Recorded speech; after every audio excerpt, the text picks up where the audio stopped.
একটা অবস্থায় আমরা আছি যে আসলে এটা ব্যাখ্যা করা বড় কষ্ট। আওয়ামী লীগ তারা ধর্মের কথা বলে, কখন বলে? যখন ঠেকায় পড়ে। মূলত আওয়ামী লীগ ধর্ম নিরপেক্ষতার কথা বললেও তারা ধর্মহীনতায় বিশ্বাস করে। কোনো ধর্মেই তাদের বিশ্বাস নাই। এই আওয়ামী লীগের আমলে যেমনি মসজিদের অপমান তারা করেছে, তেমনি প্যাগোডার, তেমনি মন্দিরের সব জায়গায় অপমান তারা করেছে। তারা শুধুমাত্র ক্ষমতার জন্য এমন কোনো কাজ নাই যে তারা করে নাই, এমন কোনো কাজ নাই। তাই আজকের দেশটাকে তারা রসাতলের দিকে ঠেলে দিয়েছে। এবং এইখানে আমরা যারা আজকে আছি, বাংলাদেশে যারা বসবাস করি, বাংলাদেশে আমাদের থাকতে হবে। এই সরকার যদি আরো কিছুদিন থাকে, তাহলে আপনারা আমরা কেউ ধর্মকর্ম সঠিকভাবে করতে পারবো কিনা সেই ব্যাপারে সন্দেহ আছে। এবং একজন সঠিক মুসলমান হিসাবে, ইমানদার মানুষ হিসাবে বেঁচে থাকতে পারবো কিনা সেটাও সন্দেহ আছে। কারণ সমস্ত জায়গায় আজকে দুর্নীতি, সমস্ত জায়গায় দুর্নীতি, ঘুষ, উপঢৌকন ছাড়া কোনো কিছু হয় না। আর বর্তমান অর্থনৈতিক অবস্থা এমন পর্যায়ে নিয়ে ঠেকিয়েছে, কোনো পরিবার, সচ্ছল পরিবার যদি 20-25 হাজার টাকা ঢাকা শহরে ইনকাম থাকে, তাহলে বুকে হাত দিয়ে বলতে পারবে না যে সৎ পথে সেই ঢাকা শহরে বেঁচে আছে। যে কোনোভাবে, কোনো না কোনোভাবে অন্যায়ের সাথে তার আপোষ করতে হচ্ছে, মিথ্যার সাথে আপোষ করতে হচ্ছে। এর বাইরে বেঁচে থাকার কোনো সুযোগ নাই। তাই আজকের এটা আমাদের প্রতি ফরজ হয়ে গেছে, একটু পানি দিও, আমাদের প্রতি ফরজ হয়ে গেছে যাতে এই আমরা যদি আমার ইমান আকীদা নিয়ে বেঁচে থাকতে চাই, তাহলে যত দ্রুত সম্ভব এই ধর্মহীন সরকারকে ক্ষমতা থেকে নামানো, এটা আমার একটা ফরজ কাজ।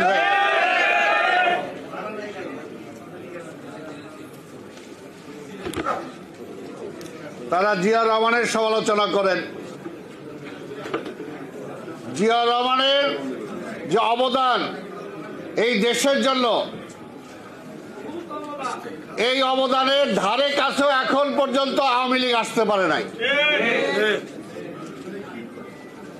যেমনি মুক্তিযুদ্ধের তার অবদান, মুক্তিযুদ্ধের পরে এই দেশটাকে গড়ে তোলার তার অবদান, এবং এই দেশের মানুষকে খাইয়ে পরিয়ে শিক্ষার যে ব্যবস্থা, সেদিকে যে অবদান, কোনো দিক দিয়ে জিয়াউর রহমানকে খাটো করা যাবে না।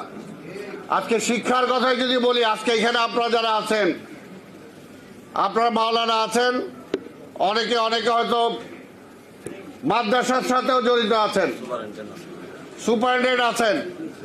আজকে এমন ব্যবস্থা, শিক্ষা যে ব্যবস্থাটা আজকে বাংলাদেশে চালু হয়েছে, আমাদের ছেলে মেয়েদেরকে কি শিক্ষা দেওয়া হচ্ছে, এই ব্যাপারে কি আমরা সজাগ? এই ব্যাপারে আমরা সজাগ না। আমার ভবিষ্যৎ প্রজন্মকে তারা কোন দিকে ঠেলে দিতে চাচ্ছে, আমরা কি এটার জন্য যে জোরালো, যে একজন মুসলমান হিসাবে, একজন ইমানদার হিসাবে এটার যে প্রতিবাদ করা দরকার, আমরা কি সেই জোরালো প্রতিবাদ করছি? করছি না। কিন্তু একজন মানুষ হিসাবে, একজন পিতা হিসাবে, একজন মা হিসাবে, একজন ভাই হিসাবে এটা প্রতিবাদ করাটা এই মুহূর্তে ফরজ হয়ে গেছে। যে সমস্ত শিক্ষা কারুকালামে তারা নিয়ে আসছে, এটা কিন্তু আমরা খুব সিরিয়াসলি নিচ্ছি না। কিন্তু এটা সিরিয়াস ব্যাপার যে ভবিষ্যৎ আমার ছেলে মেয়ে কি হিসাবে তারা গড়ে উঠবে, সেই জিনিসটা কিন্তু আজকে চিন্তা করা দরকার। আজকে যদি আমরা না চিন্তা করি, অবহেলায় সময় যাবে। কিন্তু যে আল্লাহ তো উপরে আছে, আল্লাহ তো উপরে আছে, আমার উপর যে দায়িত্বটা আছে, এই দায়িত্বটা আমি যেখানে আছি সেখান থেকে আমার দায়িত্বটা পালন করা উচিত। এটাকে আমার পালন করা উচিত। আর আমি যদি না পালন করি, তাহলে এই দায়িত্ব আমার উপরেই বর্তাবে। আজকে এমন একটা অবস্থায় দেশ চলে গেছে, আল্লাহ কি বেনজিরে ছাড়ছে? ছাড়ছে? আওয়ামী লীগ কি চাইলেও তারা এখন তার পাশে দাঁড়াইতে পারতেছে? দাঁড়াইতে পারতেছে না, দাঁড়াইতে পারতেছে না। দেখে আল্লাহ কখন যে কার বিরুদ্ধে কোন মাইট তৈরি করে রাখছে একমাত্র উনি জানেন, একমাত্র উনি জানেন।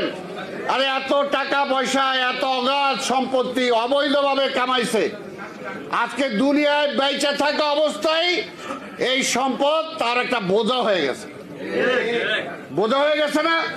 এটা কি সম্মানের সাথে সে বলতে পারতেছে? বলতেও পারতেছে না, এটাকে গিলতেও পারতেছে না।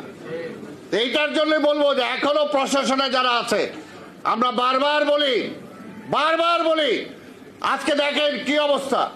আজকে বেনজির তো পালাইছে, আমাদের নেতারা তো দেশ থেকে বাইরে যাইতে হলে ওই এয়ারপোর্টে কতক্ষণ বসে থাকতে হয়। আজকে কি অবস্থা আমাদের কর্মীদের। এখনো যারা প্রশাসনে আছেন তাদেরকে বলতে চাই, এই মুহূর্তে আমাদের ঢাকা মহানগরীতে এমন নেতা আছে যে আজকে তার হার্টের অবস্থা খারাপ, কিন্তু কোন হসপিটালে নিব এটা আমরা বলতেও পারছি না, তার চিকিৎসাটাও ঠিকমতো করাতে পারছি না। আমার ধানমন্ডি থানার সাবেক সভাপতি ছিল কমিশনার বাবুল, আজকে নজরুল চিনবে, এরাও চিনবে যে কি হয়েছিল তার।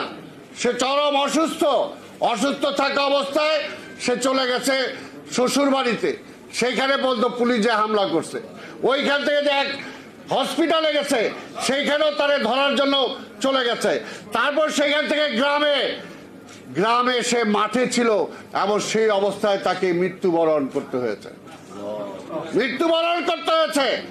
এবং এইটাও দেখেন, তার লাশ যখন নিয়ে আসে তার বাড়িতে ধানমন্ডিতে, তখন যখন আমি যাই তখন আমার এক কর্মী বলতেছে যে সালাম ভাই, আমি ওসি সাহেবের খবর দিয়ে আসছি যে বাবুল ভাইকে আনা হয়েছে, আপনারা নিয়ে যান। বলে নিয়ে যান। এই হলো অবস্থা। অর্থাৎ মৃত আইসে, এতদিন তো খুঁজছেন, তো বাড়িতে তো আইসে, লয়ে যান। আজকে এই হলো অবস্থা। আজকে দুর্নীতিবাজ বেনজিরকে তারা ধরতে পারে না, আবার বলে তার সাথে আমাকে কোনো সম্পর্ক নাই। এই বেয়াদব ওবায়দুল কাদের আজকে মিথ্যা কথা বলে, আজকে একটা ভণ্ড,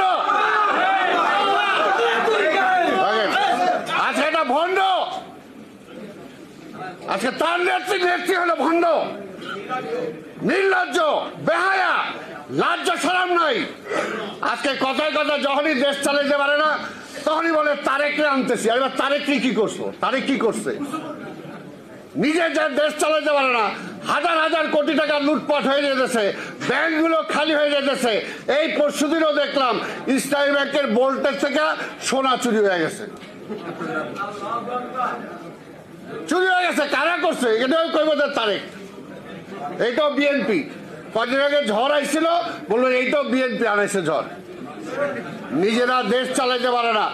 পাশাপাশি এমন একটা অবস্থা হয়েছে যে আজকে দেশটাকে তারা একদম বানায় দিছে, জাহান্নাম বানায় দিছে।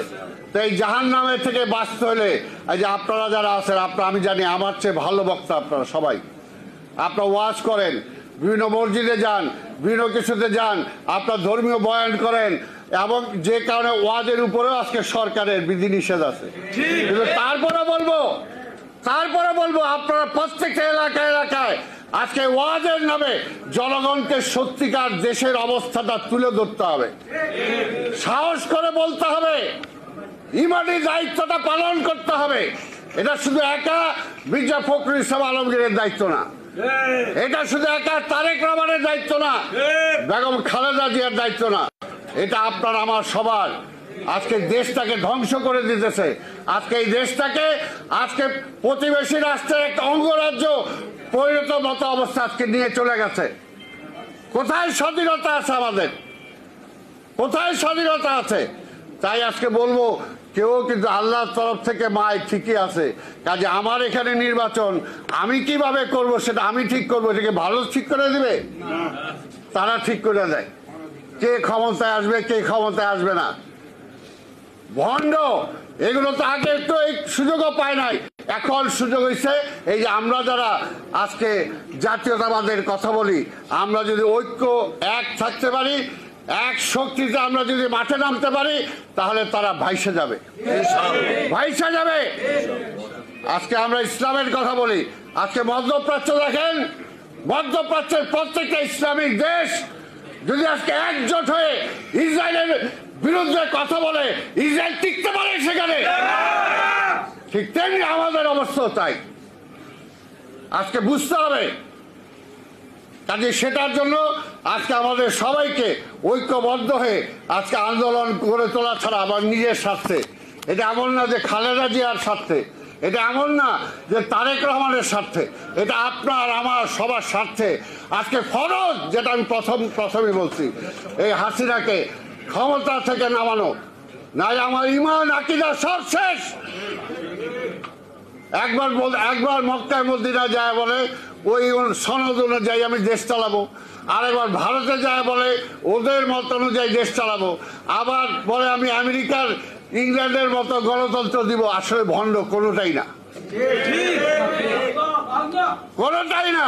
আজকে ক্ষমতায় থাকার জন্য এই বেনজির, এই আজিজদের উপর নির্ভর করে আজকে এখানে ক্ষমতা আসছে। তাই বুঝেন, অন্য যারা আছে এখনো যদি না বুঝেন, পানি দাও,